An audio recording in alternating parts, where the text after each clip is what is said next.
아멘.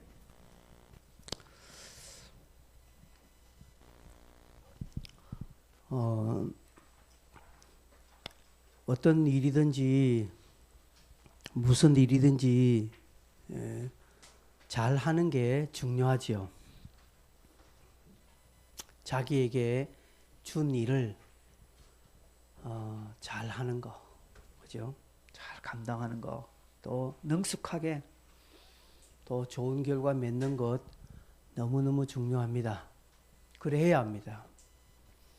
그러나 여러분, 그것보다 더 중요한 것은 꾸준하게 자는 것입니다. 저는 그렇습니다. 잘하는 사람보다 꾸준하게 하는 사람을 저는 좋아합니다. 조금 못해도 되지요. 그러나 꾸준하게 하는 사람, 묵히 하는 사람을 저는 좀 제 성향상 좋아하는 것 같습니다. 우리 지금 진홍이, 인성이, 다은이, 하진이 저 이렇게 청년들 묵상을 이렇게 같이 합니다. 서로 하는데 여러분, 묵상의 능력은요 꾸준함입니다. 적용을 잘하고 관찰 잘하고 해석 잘하고 그 만구 소용이 없습니다. 꾸준하게 잘하는 거, 그냥 묵묵히 좋든 안 좋든 간에 꾸준하게 하는 사람, 꾸준하게 하는 그것이 저는 힘이라고 생각합니다. 여러분, 성령 충만 우리는 받아야 합니다. 중요합니다. 이거는 다른 것과 이렇게 비교할 것이 못 되는 너무너무 중요한 일이지요. 우리는 성령 충만을 정말 받아야 합니다. 그러나 여러분, 성령 충만을 계속 받는 것은 너무너무 중요한 것입니다. 성령 충만이라는 것은요, 과거 완료가 아닙니다. 과거 진행형입니다. 계속적으로 진행하는 것입니다. 성령 충만은 내가 언제 젊었을 때 소시적 열심 낼 때 내 그때 한번 받았다, 아니에요. 성령 충만은 과거의 것은 아무 소용이 없습니다. 성령 충만은 지금 앞으로 계속 내가 받아야 할 대명제입니다. 여러분, 우리가 어제 밥 먹었다고 해서 오늘 밥 안 먹는 거 아니잖아요. 그처럼 성령 충만은 내가 어제 충만하게 경험했다고 해서 오늘은 쉬어도 될 문제가 아니라는 것이죠. 성령 충만은 어제도 100을 받았다 하면 오늘은 110% 받기 위해서 노력해야 되고, 그렇게 기도해야 합니다. 너무 중요하다는 것이죠. 여러분, 무언가를 지속적으로 끝까지 잘하는, 신앙생활도요, 한두 해 잘하고 그 다음부터 쭉 안 해요. 신앙생활도 지속적으로 잘해 나가는 것이 너무 중요합니다. 과거에 1-2번 잘 해본 사람, 안 해본 사람 어디 있습니까? 여러분, 과거에 우리 안 나간 어른들 한 물어보세요. 다 과거에 다 잘 나갔어요. 지금 물으면 말 못 하잖아요. 그렇죠? 그것입니다. 여러분, 우리가 믿음의 크기가 중요하죠. 그러나 크든지 적든지 간에 내 믿음의 분량만큼 계속적으로 성령을 지속적으로 충만하게 경험하는 것은 너무너무 중요한 것입니다. 여러분, 오늘 다른 설교 기억 안 나도 이거 안 하면 꼭 기억하십시오. 성령 충만은 지속적으로 받아야 할 것이구나. 어제 했다고 오늘 안 해도 되는 것이 아니라 오늘 했다면 내일 계속 받아 누려야 하는 것입니다. 여러분, 식사하실 때마다, 내가 밥 먹을 때마다 내가 밥을 이렇게 꼬박꼬박 챙겨 먹듯이 성령 충만도 꼬박꼬박 내가 받아 누려야 하는구나 라는 생각을 꼭 하시기를 바랍니다. 여러분, 이만한 그릇에, 그죠? 물을 가득 채우면 딱 요만큼은 찹니다. 그 위에는 어떻게 될까요? 흘러 넘치게 되어 있는 것입니다. 이거 흘러 넘친다고 해서 물을 부으니까 흘러 넘치니까 스톱 아니라는 것이죠. 흘러 넘쳐도 계속 받아야 할 것입니다.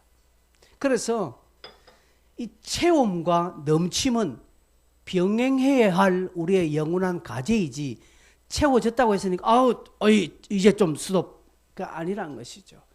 어떤 유명한 선인이 그렇게 기도를 했다고 합니다. 하나님 그만 은혜를 부으세요라고.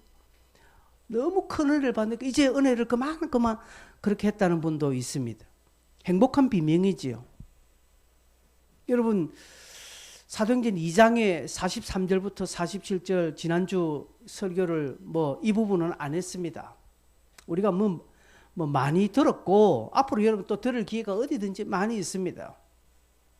초대교회 성도들은 주 안에서 이렇게 사도의 가르침을 잘 받아서 하나가 되었죠.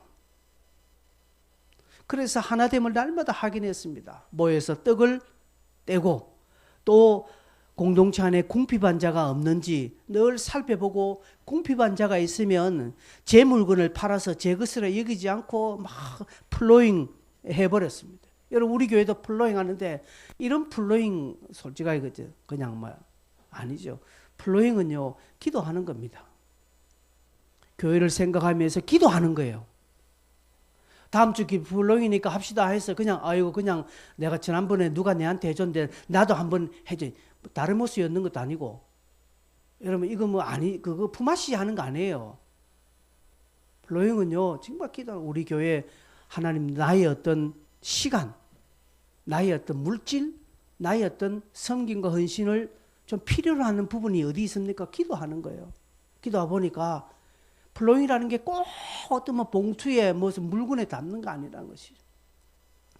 그래서 보니까 교회에 이러한 것이 필요하구나. 우리 교회 컴퓨터가 지금 맛이 다 가서 교회 컴퓨터를 하나 내가 좀 해야 되겠구나. 저 한 견적 내보니까 한 60만 원 좀 못 가던데. 이래 말하면 누가 좀 알아들었으면 좋겠는데 그렇구나 라고 다들 여기면 아무 소용이 없습니다. 그리고 혹 교회 또 주변에 보니까 누구누구가 수고하던데 저를 고생한 내가 손실없지 않을까 해서 내가 장갑을 하나 해줘. 이렇게 기도하면서 돼야 이게 은혜가 균등하게 가는데 이래 우리 인간적으로 하면 안 된다는 것이죠. 초대교회는 그렇게 했습니다. 그래서 모여 기도하고 하나님을 찬미하는 그런 공동체를 이루었습니다. 그들은 모여서 늘 기도하였습니다. 그러므로 성령 충만을 늘 받았습니다. 그래서 성령 충만을 받고 하니까 그들의 한계가 딱 되니까 그들이 그만둔 것이 아니라 이제는 흘러서 넘치게 가는 것을 그들은 두었습니다. 그 이야기들이 초대교회 역사가 나오는 이제 사도행전 전역의 이야기가 이것입니다. 사도행전 전역의 이야기는 이런 초대교회 성도들의 삶이 넘쳐서 흘러가는 이야기들입니다. 성령 충만을 받은 하나님의 성도들이 어떻게 살아야 하는지도 우리에게 보여주는 귀중한 단서가 되는 제목입니다. 주의 손이 함께하는 공동체, 저것만 본다고 되는 거 아니죠. 저 말씀을 우리가 한번 이루어 봐야 되겠구나라는 그런 각오를 가지고 이 사도행전의 성경을 보면서 나도 이렇게 한번 실현해 봐야 되겠다라는 우리의 큰 어떤 소망들이 흘러 넘칠 때 이것은 이루어지는 것입니다. 1절에 보니까 제9시에 베드로 요한이 성전에 올라갔다라고 합니다. 올라가는 이유는 기도하기 위함이라고 기록되어 있습니다. 여러분, 역사의 출발은 여기서부터입니다. 기도하기를 시작할 때부터입니다. 당시 유대인들은 하루 3번 기도하는 것이 관습이었죠. 그래서 제자들 또한 이 부분에 열심을 아마 내었고 또 그렇게 또 실현하고 있습니다. 제9시에 요즘 시간으로 말하면 오후 3시를 말하고 있습니다. 오후 3시에 이들은 성전에 기도하기 위하여 올라갔습니다. 그런데 안전뱅이를 만나게 되죠. 이제 보니까 성전에 들어가는 사람들에게 구걸하기 위해서 날마다 미문이라는 그곳에 앉아서 구걸하는 어떤 거린이 있었습니다. 그를 만나게 되고 그가 일어나는 놀라운 역사가 펼쳐지게 됩니다. 하나님은 기도하는 자에게 이 일들을 시킵니다. 하나님의 기회는 기도하는 자에게 주어집니다. 하나님의 역사는 기도하기를 시작하는 자들에게부터 하나님의 역사는 시작됩니다. 여러분, 왜 사무엘이 기도하기를 쉬는 죄를 범치 않겠다고 했을까요? 여러분, 기도를 쉬는 것은 죄라고 성경은 기록하고 있습니다. 왜 죄인 줄 아십니까? 단순하게 기도 행위를 안 했다고 해서 아니라 우리의 욕망은 기도를 하지 아니함에도 하나님이 해줄 줄 믿는 이상야릇한 이런 미신 아닌 미신을 신앙에서 가지고 있기 때문에 그렇습니다. 너희가 얻지 못하면 뭐하지 않았다고 합니까? 구하지 않았다고 성경은 기록하고 있는데, 그리고 하나님은 내가 구하지 않아도 내게 있을 것을 다 아신다, 이런 어떤 자신에게 유리한 성경 구절은 암송해 가면서 덕을 보려고 하지만 구하라, 찾으라, 두드리라는 이 말씀에는 별로 시큰둥한 것입니다. 구하지 아니하고 얻고자 하는 그 심보가 하나님 앞에 죄라는 것이, 사무엘은 그것을 이야기하고 있습니다. 하나님은 오늘 기도하는 자를 통해서 역사를 이루십니다. 기도 안 했는데 내게 역사가 일어난다. 예, 그거는 일반적인 것이죠. 일반적인 것입니다. 여러분, 불신자들도 기도 안 했는데 잘 삽니다. 불신자들도요, 기도 안 했는데 어쩌다가 땅 하나 샀는데 저기 땅이 100배로 뛰어가지고 그런 땅 부자 되는 그런 사람이 있습니다. 그 사람은 하나님의 복 받은 것이 아니라 그냥 일반적인 논리예요. 세상은 그런 일반적인 논리로 통합니다. 그러나 성도는요, 기도 안 했는데 뭔가 잘 된다, 그거는 수상하다고 봐야 됩니다. 기도 안 했는데 안 되는 것은 당연한 것이고요. 그리고 기도했는데 안 되는 것은 하나님의 뜻이 있고 하나님의 복이 있는 것입니다. 그런데 기도도 안 하고 뭔가 될 줄로 믿는 믿음은 거짓 믿음이고 악한 것이 주는 믿음이죠. 여러분, 베드로와 요한이 기도하기 위해서 성전에 올라갔는데, 근데 이들이 단순하게 기도하기 위하여서만 올라갔을까요? 아닌 것입니다. 이미 베드로와 요한은 주님과 함께 하면서 요한복음 4장에서 사마리아 산에서 예루살렘에도 그런 데서 예배하는 것이 아니라 신령과 진정으로 예배하는 자를 하나님 찾으신다, 여기 있다 저기 있다가 아니라 이미 정말 이 율법을 완벽하게 해석해 주시는 주님의 말씀을 그들은 들어서 잘 압니다. 성전에 가서 기도 안 해도 된다는 것은 제자들은 알아요. 자기 있는 곳에서 하루 3번 기도해도 된다는 것은 제자들은 압니다. 그럼에도 불구하고 기도 시간에 올라가는 것은 기도하기 위함도 있지만, 초대교회 성도들이 지금 3,000명이 회개하고 돌아오는 역사, 2장 43절에서 47절에 그 공동체 안에서 풍성한 복이 흘러 넘치는 가운데 있어서 이 베드로 요한이 복음을 전가하고자 하는 그런 열망 때문에 성전으로 간 것이, 왜 그곳에 사람들이 많이 오니까. 여러분, 기도하고 성령 충만 받은 사람은 소극적으로 임하지 않습니다. 성령이 내게 임하시면요, 드러나는 현상 중에 하나가 적극성입니다. 여러분, 성령 충만 받은 사람이 나는 할 수 없어요 하면서 저 짐 싸들고 저 산골에 들어가가지고 막 조용히 초인날 주님과 함께 동행하겠습니다. 아닙니다. 절대로 아닙니다. 성령은요, 소요를 일으킨다고 했습니다. 그래서 사도행전에 복음이 가는 곳에 뭐가 일어났습니까? 소동이 일어났어요. 소동. 하나님의 역사, 하나님의 복음이 가는 곳에는, 그곳에는 소동이 일어난 것이 이건 불교용인데, 복음이 가는 곳에는 막 소요가 일어난 것입니다. 쉽게 말해서 막 분란이 일어났다는 것이죠. 그래서 예수님도 한 가정에 복음이 들어가면 부모와 자식이 갈라지고 형제와 형제가 갈라진다고 했으면 복음 때문에 당연한 거예요. 예수 믿어가지고 집안이 복음 때문에 쪼개지는 거 당연한 겁니다. 근데 아이고 교회 나갔더만 집안이 풍지박산났다. 그런 복음을 제대로 해석 못하는 거예요. 그러면 주님은 우리 집안 풍지박산 내기 위해서 그런 풍지박산은 아닙니다. 잠시 조금 세상적으로 볼 때 풍지박산 나지만 결국 그를 통해서 그 집안 아주 복음이 하나가 되는 축복 가운데에 놀라운 복을 경험하게 될 것이라는 것이죠. 성령은 수동적이지 않습니다. 소극적이지도 않습니다. 성령은 적극적입니다. 특징입니다. 그래서 아주 내향적인 사람, 아주 조용한 사람, 온순한 사람도 성령 충만 받으면 가만히 있지 못합니다. 막 말합니다. 평상시 저 사람이 아닌데 왜 그러노? 성령 충만 받으면 그렇다. 성령이 역사하면요, 성령은 우리의 성격을 뛰어넘습니다. 성령은 우리의 관습을 뛰어넘습니다. 성령은 우리의 생활 패턴을 뛰어넘습니다. 게으른 사람도 성령 충만 받으면 새벽에 일어나요. 왜요? 그 속에 불이 있으니까. 베드로 요한이 아이고 자기 있는 곳에서 기도할 줄 있죠. 그렇게 했을 거예요 아마 주님과 동행하면서. 그러나 성령의 역사가 일어나니까 안 되겠다라는 것이죠. 그래서 우리가 기도도 하고 또 복음도 전하자 성전으로 지금 올라가고 있는 것입니다. 여러분 다시금 여러분에게 도전 드리는 것은 여러분 기도의 자리를 놓치지 마세요. 여러분에게 정말 목사의 피 터진 심정으로 구합니다. 기도하는 자리를 놓치지 마세요. 주어진 기회도 버리지 말라는 것이죠. 앞으로 여러분 우리 코로나를 경험했잖아요. 앞으로 어떤 상황에 대해서 예배하지 못하고 기도하지 못하는 그런 상황 옵니다. 나중에 여러분이 쉽게 보는 성경 못 볼 수 있어요.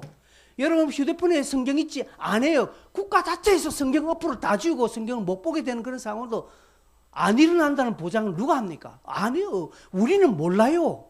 알지 못하는 시대에 살고 있는데 알지 못하는 이 시대에 코로나를 통해서 우리에게 하나님이 사인을 주시는 거죠. 이럴 때는 하나님을 찾으라고 이야기하고 있는데 그냥 일상적인 이 코로나만 끝나기를 기도한다. 아니에요. 백신 넣으면 될까요? 치료제는 될까요? 아니요. 누구 하나 장담하지 못하는 우리는 시대를 살고 있어요. 그러면 오늘이 기회라는 사실, 오늘이 내게 기도하고 복음 전가할 수 있는 기회라는 사실을 알고 그 기회에 겸손하게 하나님의 뜻을 붙잡는 삶을 살아야 되는 것입니다. 이게 성령 충만을 받는 사람의 자세이고요. 성령 충만 받은 자로서 달려갈 사람들이 할 일입니다. 주의 손이 함께하는 공동체가 되게 해달라고 기도하는 교회의 모습이고 그렇게 되어지기를 구하는 성도들의 모습입니다. 이 말이 여러분의 귀에 들리기를 바랍니다. 아멘 하세요.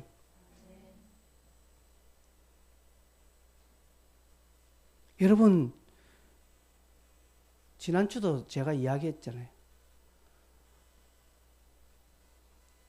아파도 죽어도 직장 가잖아요. 몸 쓰러져도 가잖아요. 돈 벌러 가잖아요. 왜요? 그건 제가 나쁘다고 이야기 안 했습니다. 왜 현실적인 딱 삶의 문제 있잖아요. 돈 없으면 안 되니까 하는 거예요. 그러면 오늘 우리의 신앙에 현실적인 근거가 있어야 되는데 뭡니까 여러분? 하나님의 영광 많고 말이 좋아서 하나님의 영광이 그게 뭐 어쨌다고요? 내 삶에 오늘 내 신앙의 유일한 근거가 뭐입니까 여러분에게는? 예수가 되어야 되잖아요.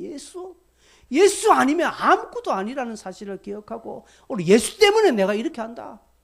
주님 때문에 내가 오늘 이 고생한다. 주님 때문에 내가 피곤해도 아파 죽어도 나는 교회 나와서 예배 드린다. 이게 있어야 되는데 다른 데서는 다 그런 현실적인 부분에서는 아주 철저할 만큼 내가 서는데 왜 신앙에서는 그런 부분들을 가볍게 여기는지 모르겠습니다. 그래 놓고 하나님 내게 복 주시기를 기도하는 것.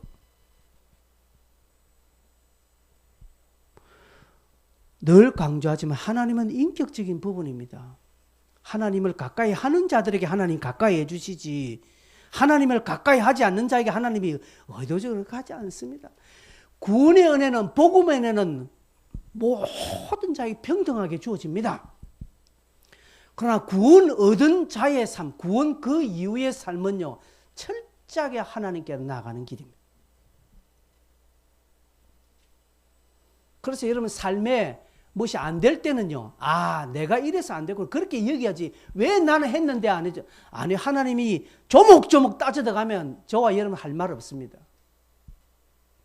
진짜 할 말 없어요.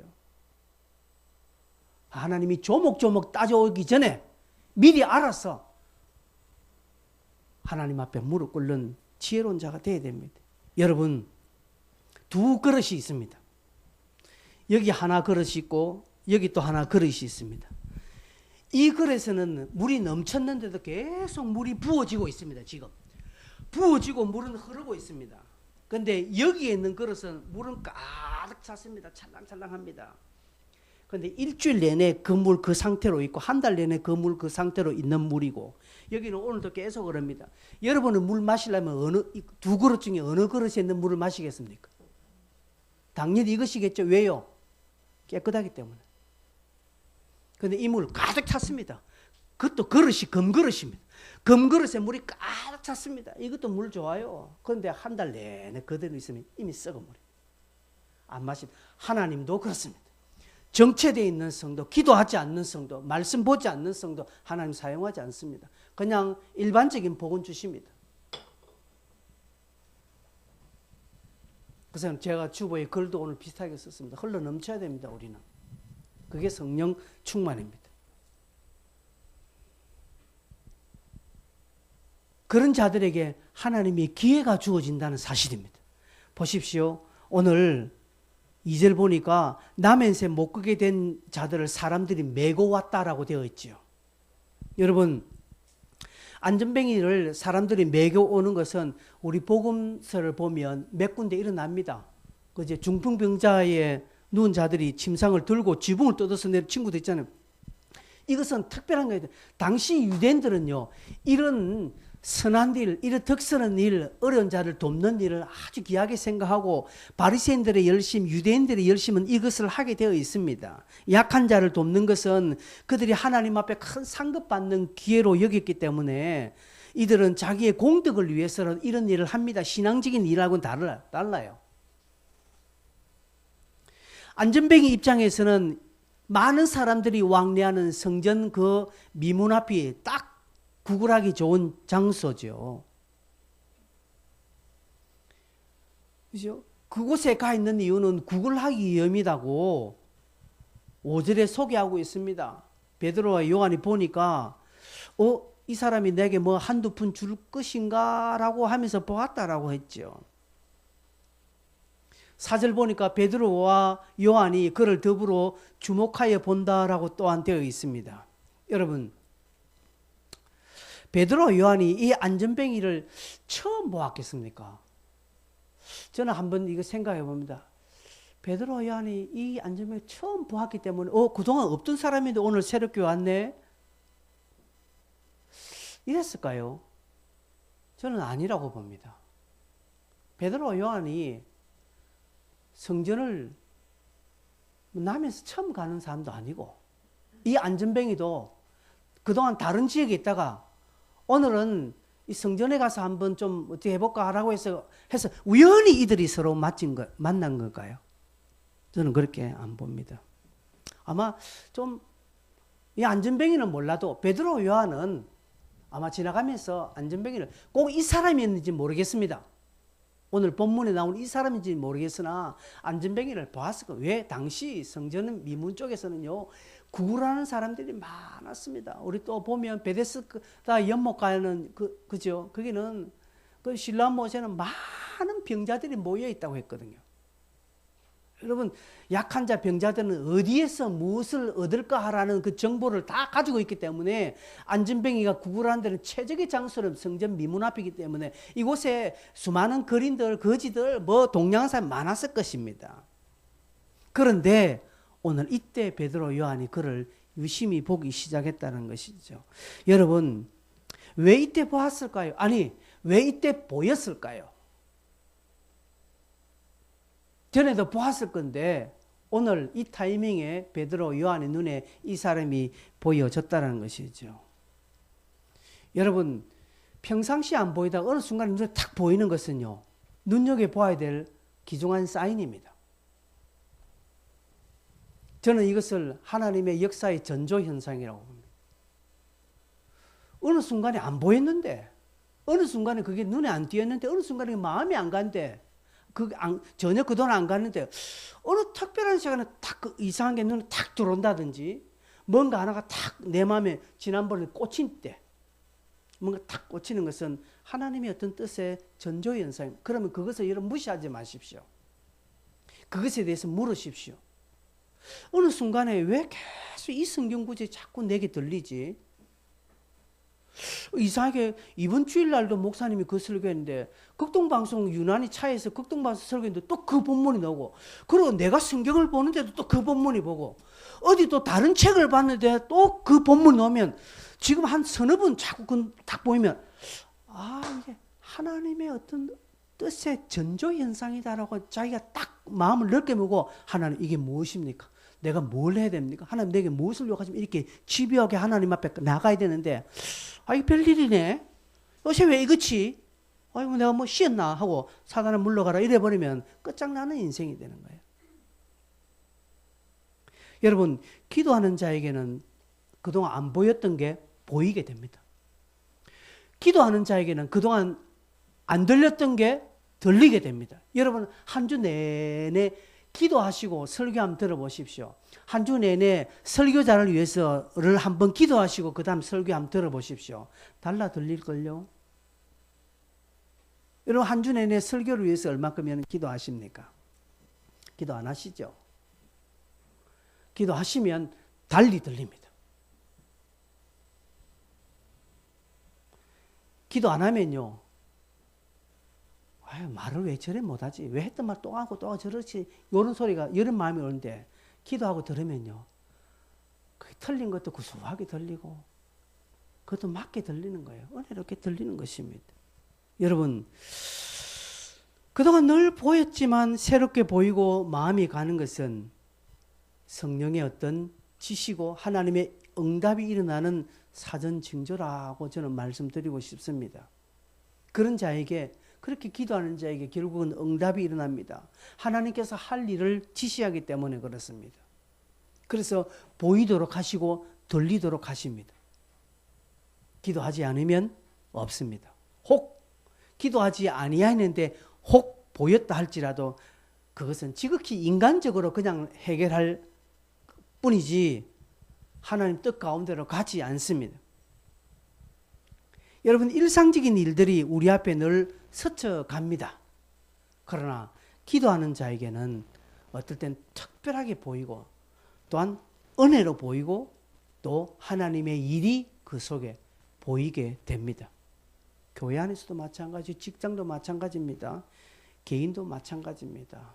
여러분, 어떤 사람이 사업을 하나 했습니다.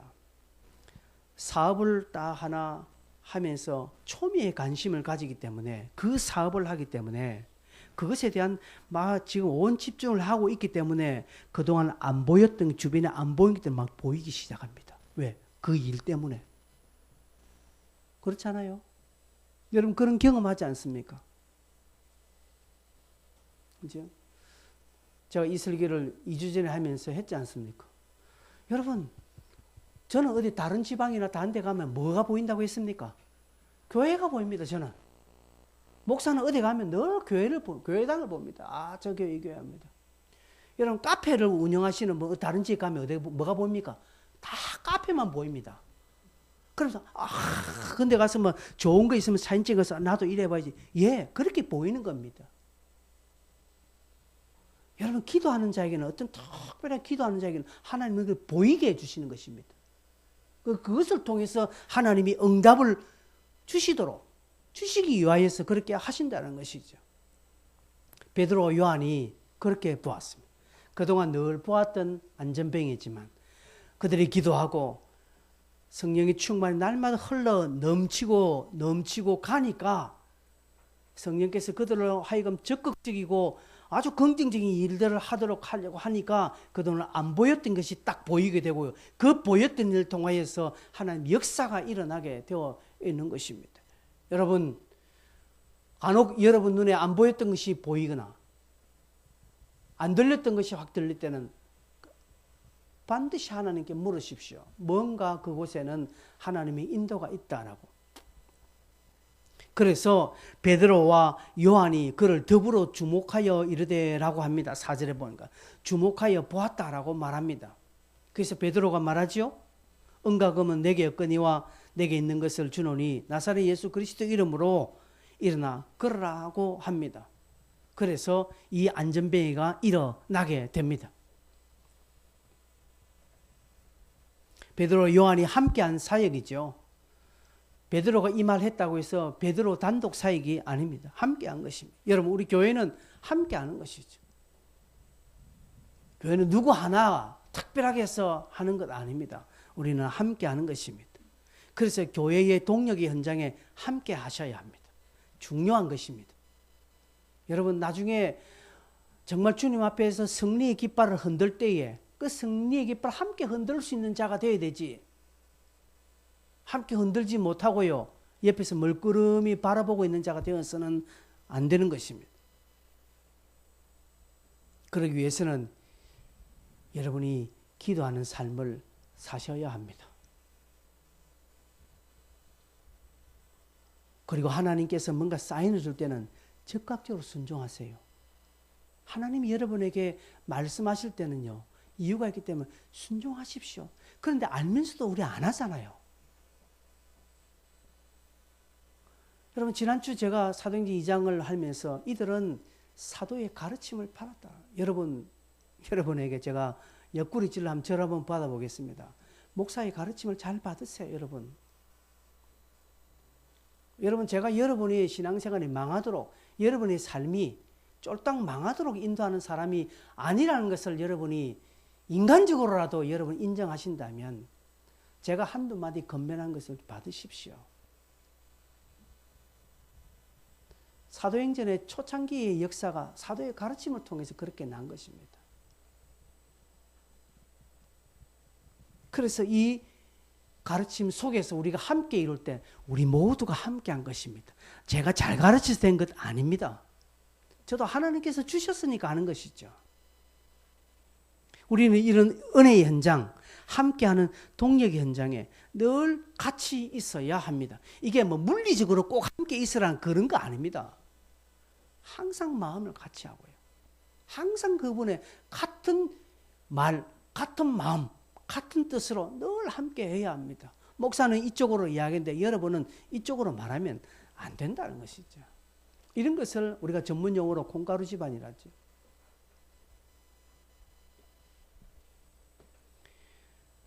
여러분, 성령이 하시고 하나님이 결론을 맺습니다. 비록 우리가 원하는 어떤 결론을 맺지 못한다고 해서 아니네라고 하지 마세요. 저는 이제 이 나이 되니까 이제 이것을 조금 실감하게 됩니다. 저도 한때는 하나님의 원망 참 많이, 하나님 왜 나에게는 이런 은혜를 한 번 안 주십니까? 왜 내게 이런 은혜 안 주십니까? 이러려면 내가 나도 그냥 옛날에 막 대학 때 그렇게 하고 내 길을 갔으면 그래도 지금보다 잘 살았을 것인데 그것도 모르죠. 그건 내 이야기고. 왜 제 동기들 있지 않습니까? 지금 이렇게 나가서 바깥에서 음악 활동하고 이렇게 뭐 교수가 되고 뭐 이런 친구들이 있거든요. 한 번씩 이렇게 가끔 어떤 하는 밥 먹고 사나? 목사가 어렵다는 거 알고 그래서 한번 이 목사 밥은 먹고 사요 이런 좋은 말로 제가 듣고 밥 먹고 산다, 잘 먹는다, 밥도 먹고 짜장면도 먹고 곰탕도 먹고 한다. 내가 농담으로 그래 합니다. 그는 이제 뭐 자기는 잘나고 뭐 그러니까 목사가 다들 힘들게 산다 하니까 저한테 염려스럽게 하는데 여러분, 저도 그렇게 한때는 그렇게 하나님 나도 좀 우리 동기들도 참 몇몇 저 가까운 동기들 나는 신학교 다닐 때 이 목사가 좀 잘 나갈 줄 알았는데 잘 팔려갈 줄 알았는데 뭐 그런 이야기 하더라고요. 저도 그렇게 생각했습니다. 하나님 저를 부르셨으니까 잘 팔려가게 해주실 줄 알았습니다. 그렇다고 해서 원망하는 거 아닙니다. 저는 한때는 그랬습니다. 그러나 결론은 하나님이 맺으신다. 그래서 우리는 쓰임 받을 뿐. 그게 큰 집에서 쓰임 받는 사람이 있고 작은 집에서 쓰임 받는 사람이 있고 금그릇으로 사용되는 사람이 있고 그리고 은그릇, 동그릇으로 놋그릇으로 사용받는 사람들이 있다. 중요한 것은 하나님께 꾸준하게 쓰임 받는 것이다. 이게 이제 저의 얻는 결론입니다. 베드로가 그 안전뱅이를 향하여서 내게 있는 것으로 네게 주노니라고 말합니다. 여러분 6절을 같이 한번 좀 다 같이 한번 읽어보겠습니다. 6절 시작. 베드로가 이르되 은과 금은 내게 없거니와 내게 있는 이것을 네게 주노니 나사렛 예수 그리스도 이름으로 일어나 걸으라 하고. 예, 베드로가 이렇게 말합니다. 내게 있는 것을 너에게 준다. 곧 나사렛 예수 그리스도 이름이다 라는 것이죠. 그 이름으로 일어나 걸으라 하고 말합니다. 여러분 지금 성전 미문에 앉아있는 안전뱅이에게 절대적으로 필요한 것이 무엇이겠습니까? 그죠? 뭐겠습니까? 돈이겠죠. 그죠? 돈입니다. 그 얘기는 아주 추상적이고 아주 명언들, 뛰어난 학문적인 그런 것들 한 필요 없습니다. 그 얘기는 그냥 자기가 가지고 있는 앞에 있는 깡통에 땡그랑 소리 나는 것이 가장 세상에서 아름다운 소리일 것입니다. 그 얘기는. 근데 베드로 요한이 가까이 오니까 뭔가 좀 자기에게 줄 알고 있는데 내게 있는 것을 네게 준다. 나사렛 예수 그리스도 이름으로 걸어라.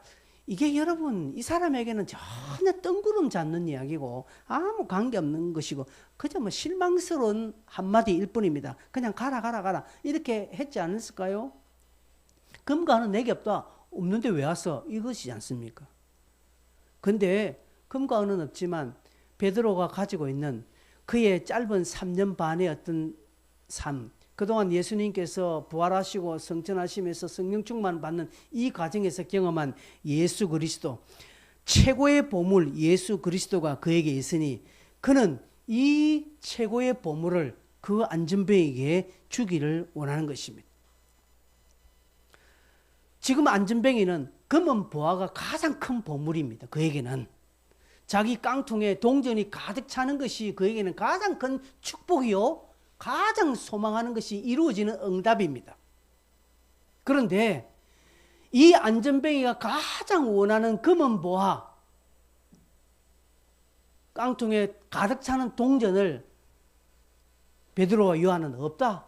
아니 없는 것이 아니라 이미 배설물로 여겼을 것입니다. 사도 바울도 자기의 모든 화려한 스펙을 배설물로 여겼다고 했거든요. 아마 베드로도 배설물로 여기서 여기에는 관심이 전혀 없고 예수 그리스도 그분의 이름을 지금 그에게 소개해 주는 것입니다.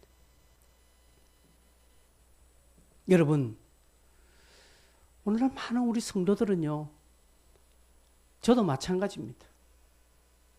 그 옛날 사도 바울이 배설물로 여겼고 베드로와 요한이 똥으로 여긴 배설물로 여긴 그것 우리는 구하고 있습니다. 오늘 교회 와서. 여러분 예수 그리스도의 이름을 원하십니까? 금과 은을 원하십니까? 솔직하게 금과 은을 원하잖아요. 금과 은 원하면 복 받았다고 이야기하지 않습니까? 근데 예수 없어요.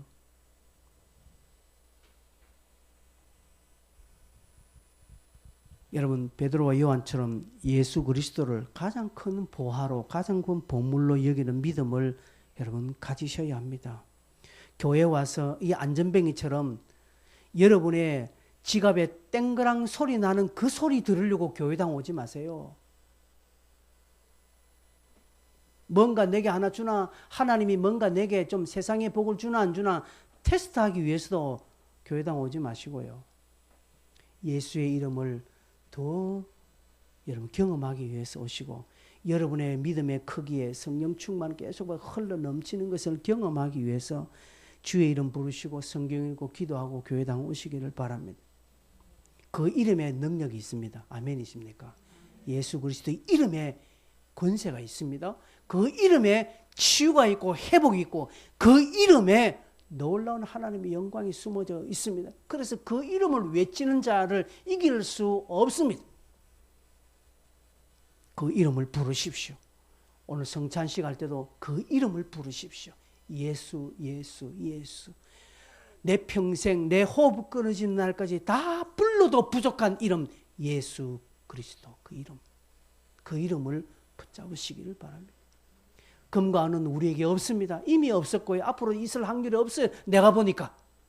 그렇다면 앞으로 있을 확률이 별로 없는 금과 은 부르시지 말고 이미 내 속에 임재해 계시고 이를 그 이름의 맛을 우리에게 주셨던 그분의 이름을 계속 부르시면 이 부르시면은 100% 장담이 됩니다. 여러분 오늘도 그 이름을 부르십시오.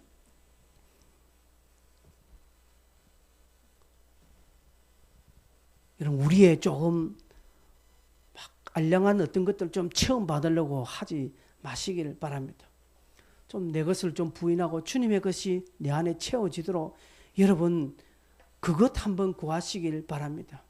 베드로를 한번 보십시오. 베드로는 과거 주님을 따른 데 있어서 주님 다 버릴지언정 나는 절대로 주님 버리지 않겠습니다 하고 그렇게 호언장담한 베드로였으나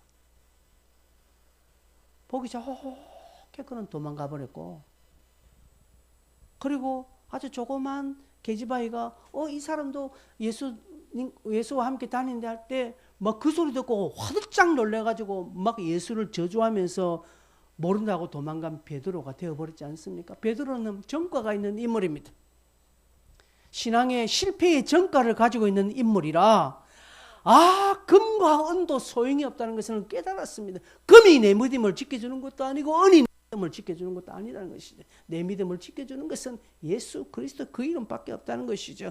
그 이름으로 귀신이 떨어지고 그 이름으로 사람이 살아나는 것을 그는 경험했기 때문에 결론은 벗긴 금이 아니라 결론은 예수 그리스도라는 것을 그는 이제 확실히 경험했기에, 그래서 이 은혜가 불붙기에 성전에 올라가서 그동안 보이지 않은 안전병이 보이니까 가서 그대로 금과는 내게 없다. 내게 있는 거 예수 그리스도 이름밖에 없다. 예수 그리스도 이름으로 명하노니 그러나 일어나 걸어라 하니까 그대로 되어버리는 역사가 일어나는 것입니다. 여러분 이 경험을 금과 은과 비교하겠습니까? 이 경험이 금과 은보다 못하다고 이야기하겠습니까? 물질의 가치로 어떻게 한번 환산해 볼 수 있겠습니까? 없습니다.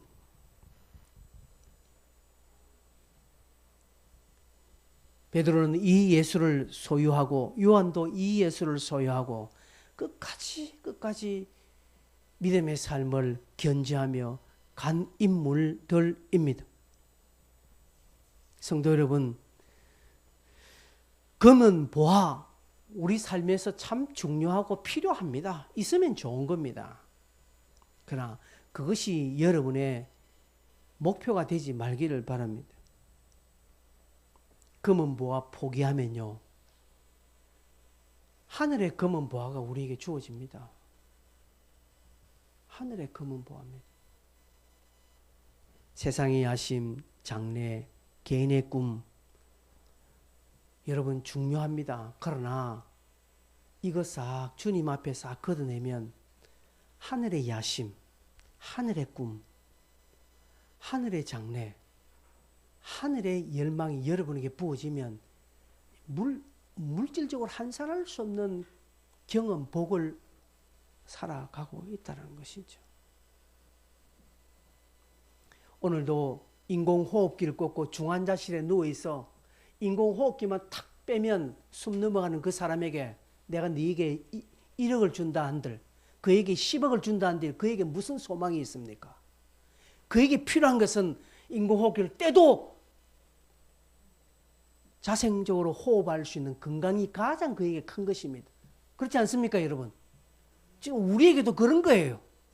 여러분, 우리에게 가장 절실한 것은 세상의 어떤 야심이나 열망이 이게 아니라 자생적으로 내 호흡 끊는 날까지 주님과 함께 연락하며 살 수 있는 강력한 믿음을 소유하는 것이 중요한 거예요.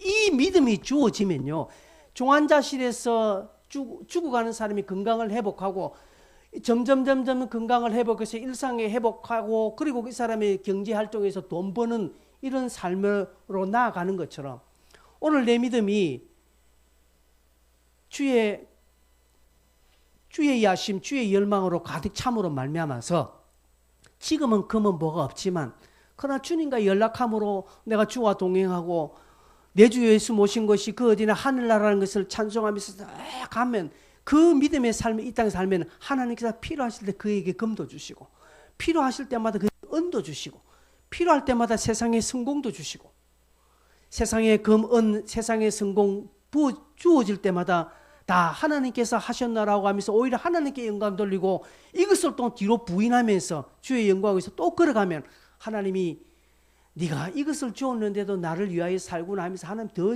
지혜 주시고 부어주시는 은혜가 그에게 있습니다. 솔로몬이 그것을 경험했습니다. 예수 그리스도의 그 이름, 예수 그리스도는 우리의 모든 것에 근원이 되어 주시는 것입니다. 주님이 아니면 우리는 아무것도 아닙니다. nothing입니다. 아무것도 안 해요. 그 믿음이 우리에게 필요합니다. 결국 7절 이하 보면 안전병이 일어나죠.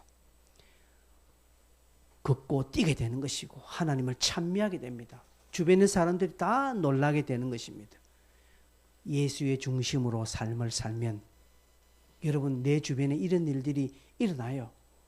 이게 막 크고 막 화려한 일로 드러나면 우리가 알아차리는데 그건 아니거든요. 크든 적든 이러한 역사들이 우리 주변에 일어나는 것입니다. 말씀했습니다. 무엇을 해야 합니까? 베드로 예언처럼 기도하는 자리에 올라가야 됩니다. 여러분 기도하셔야 됩니다. 여러분에게 부탁드립니다. 기도하세요. 해돋는교회는 기도가 필요합니다. 여러분 기도하십니까? 기도하세요.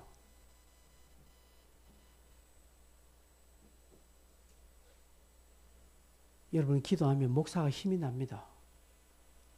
진짜입니다. 성도들이 기도하면 목사가 힘이 나요. 어디 가도 자신감이 생깁니다.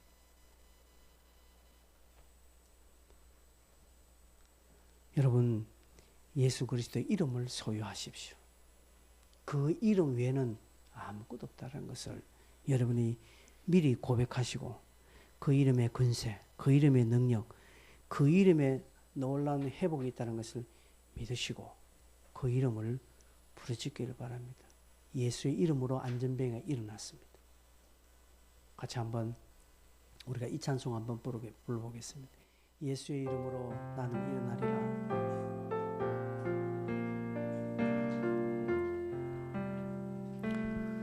예수의 이름으로 나는 일어서리라. 주가 주신 능력으로 나는 일어서리라.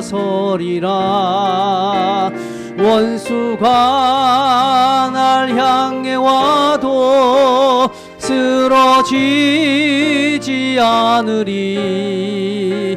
주가 주신 능력으로 주가 주신 능력으로 주가 주신 능력으로 일어서리. 다시 한번 예수의 이름으로